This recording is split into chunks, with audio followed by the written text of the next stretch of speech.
If you want to check the activation date on your Google Pixel 11, we can do two things. The first thing is we can go to Settings.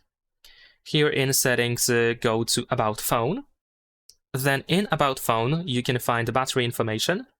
So let's go here. And there we go. Now we have the date of first use. And the second thing that we can do is we can actually go back here to Settings and we can use our Google account. So tap on your Google account here at the top. Now tap on your Google account once again over here where we have our information, our name and Gmail. And then you choose Google account. Now wait a couple of seconds. In here, you want to go to Security and Sign In. There we go. Now we can find, if you scroll down for a little bit, you should be able to find sessions on Android phones. So you want to go here. And now we can find your Google Pixel 11. So of course, we want to tap on that. You might need to verify yourself with the screen lock password or the fingerprint sensor.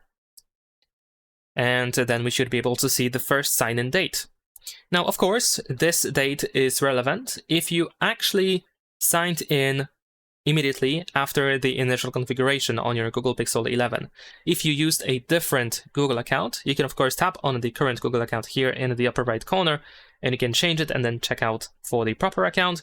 So this means also that if you signed into your Google account, for example, on the second day you got your phone, then, well, this information might be slightly inaccurate, but still, this is how we can check the activation date on our phone.